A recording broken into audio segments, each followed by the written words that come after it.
Hi viewers, எல்லோருக்கும் வணக்கம். இன்றைக்கி சின்ன மருமகள் தொடர்கதையில் தமிழ்ச்செல்வி வந்து ஹாஸ்பிட்டலுக்கு ஐஸ்வர்யாவை பார்க்க வந்துடுறாங்க. வந்ததும் நான் ஐஸ்வர்யாவை பார்க்கணும், ப்ளீஸ் என்னை கொஞ்சம் உள்ளே விடுங்களேன்னு கேட்குறாங்க. ஈஸ்வரி வந்து எதுக்குடி நீ உள்ளே போகணுன்னு நினைக்கிற, நீலாம் போக வேண்டாம் அப்படின்றாங்க. ப்ளீஸ், நான் மெடிக்கல் படிக்கிறதுனால தான் நான் ஆர்வமாக கேட்குறேன். ஐஸ்வர்யா உடம்பு நிலவரத்தை பற்றி தெரிஞ்சுக்கணும்னு நான் கேட்குறேன். அவங்க கண்டிஷன் எப்படி இருக்குன்னு நான் கொஞ்சம் பார்த்தேன்னா நல்லாயிருக்கும் அப்படின்றாங்க. சரின்ட்டு அதுக்கப்புறமா வந்து ராசாங்கம் வந்து தமிழ்ச்செல்வி நீ உள்ளே போமா, நீ போய் பாருமா அப்படின்னு சொல்லி அனுப்புகிறாரு.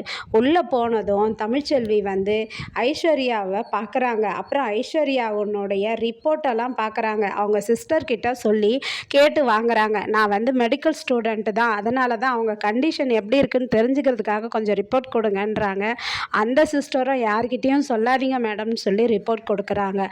கொடுத்ததும் அந்த ரிப்போர்ட்டை எல்லாம் பார்த்ததும் அவங்க மெடிக்கல் காலேஜ் ஹாஸ்பிட்டல் அவங்களுக்கு அனுப்புகிறாங்க. டாக்டருக்கு அனுப்பிச்சதும் என்ன சொல்கிறாங்கன்னா, இப்போ வந்து அதாவது அந்த டாக்டர் வந்து என்ன சொல்கிறாங்கன்னா, அதாவது ஐஸ்வர்யாவை வந்து செந்தல் கடிச்சதுனால விஷம் ஃபுல்லாக பரவிருக்கு.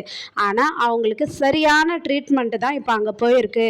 ஆனால் நீங்கள் வந்து அவங்கள நம்ம மெடிக்கல் காலேஜுக்கு ஷிஃப்ட் பண்ணிட்டீங்கன்னா நம்ம வந்து அட்வான்ஸான ட்ரீட்மெண்ட் பண்ணலாம். இங்கே நிறைய பேர் ஸ்பெஷலிஸ்ட் இருக்காங்க தமிழ்ச்செல்வி. அதனால் வந்து ஆம்புலன்ஸ் எல்லா வசதிகளும் உள்ள ஆம்புலன்ஸில் அவங்கள கொண்டு வரணும். சீக்கிரம் கொண்டு வந்துடுங்க. முடிஞ்ச அளவுக்கு நீங்கள் எவ்வளோ நேரத்தில் கொண்டு வரீங்களோ அதுலேயும் நம்ம இது பண்ணிடலான்றாங்க. அதே போல் தமிழ்ச்செல்வி வந்து எல்லார்கிட்டேயும் சொல்கிறாங்க, ஐஸ்வர்யாவை வந்து அந்த மெடிக்கல் காலேஜ் ஹாஸ்பிட்டலுக்கு ஷிஃப்ட் பண்ணுங்க அப்படின்னு சொல்லிட்டாங்க. ஏன்னா அவங்க காப்பாற்றிடுறேன்ட்டாங்க அப்படின்னு சொல்கிறாங்க.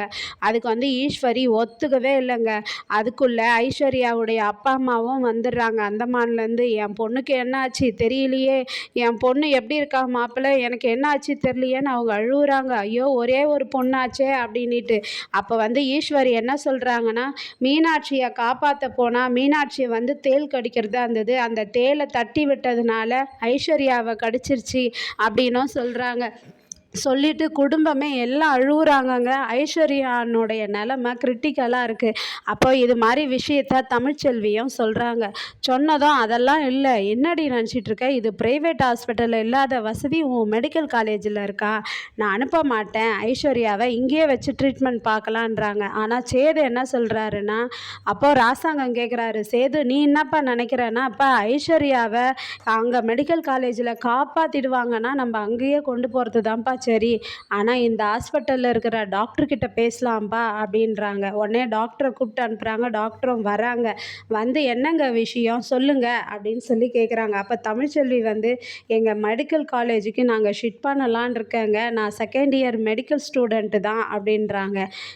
ஏன் ஷிஃப்ட் பண்ணணும்னு நினைக்கிறீங்க, இப்போ காரணம் தெரிஞ்சுக்கலாமா அப்படின்னு சொல்லி டாக்டர் கேட்கும்போது அப்போ என்ன சொல்கிறாங்கன்னா, அதாவது உங்களுடைய ட்ரீட்மெண்ட்டெல்லாம் அவங்க தப்புன்னு சொல்ல சரியாக தான் போயிட்டுருக்கு, ஆனால் ஹாஸ்பிட்டலுக்கு கொண்டு வந்தால் இன்னும் அட்வான்ஸ் ட்ரீட்மெண்ட் இருக்குது அப்படின்றாங்க. அப்படின்னதும் உடனே நானும் வந்து இந்த ரிப்போர்ட்டெல்லாம் எங்கள் டாக்டருக்கு ஃபார்வேர்ட் பண்ணேன் அப்படின்னு சொல்லிட்டு சொல்கிறாங்க தமிழ்ச்செல்வி. உடனே இந்த ஹாஸ்பிட்டல் டாக்டருக்கு கோவம் வருது. யாரை கேட்டு நீங்கள் ரிப்போர்ட்டெல்லாம் ஃபார்வேர்ட் பண்ணீங்க, எவ்வளோ பெரிய முட்டாள்தனம், நீங்கள் செஞ்சது எவ்வளோ பெரிய தப்பு, நான் இதை ஏற்றுக்கவே மாட்டேன் அப்படின்னு சொல்கிறாங்க. என்ன நினச்சிட்ருக்கீங்க, அப்போது எங்களை என்ன நீங்கள் சோதனை பண்ணுறீங்களா, யாரும் எங்களுக்கு சர்டிஃபிகேட் கொடுக்க வேண்டாம் அப்படின்றாங்க. அப்போது உங்களுக்கு யாரும் சர்டிஃபிகேட் கொடுக்க வேண்டாம்னா எங்களுடைய ட்ரீட்மெண்ட்டு எங்களுக்கு தெரியும், ஆனால் வந்து நீங்கள் நடு வழியில் அவங்கள ஷிஃப்ட் பண்ணி கூப்பிட்டு போகும்போது எதனா ஆயிடுச்சுன்னா எனக்கு தெரியாதுன்னு அந்த டாக்டர் சொல்கிறாங்க. அப்போ வந்து தமிழ்ச்செல்வி என்ன கேட்குறாங்கன்னா, நீங்கள் உங்கள் ஹாஸ்பிட்டல்லையே நீங்கள் ஐஸ்வர்யாவுக்கு ட்ரீட்மெண்ட் பாருங்கள், எல்லாம் பண்ணுங்கள், ஆனால் 100% அவங்க பொழைச்சிருவாங்களான்னு உங்களால் உத்தரவாதம் கொடுக்க முடியுமான்னு கேட்குறாங்க.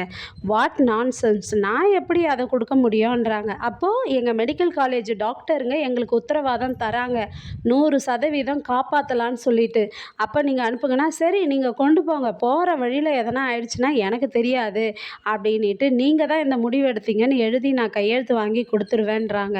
சரி ஷிஃப்ட் பண்ணலான்னு இருக்காங்கங்க. நாளைக்கு ஐஸ்வர்யாவை மெடிக்கல் காலேஜுக்கு ஷிஃப்ட் பண்ணுறாங்க. போகிற வழியில் என்னென்னலாம் ஐஸ்வர்யாவுக்கு நடக்குதுன்னு பார்ப்போமா, அதுக்காக காத்திருப்போம். நன்றி, பாய்.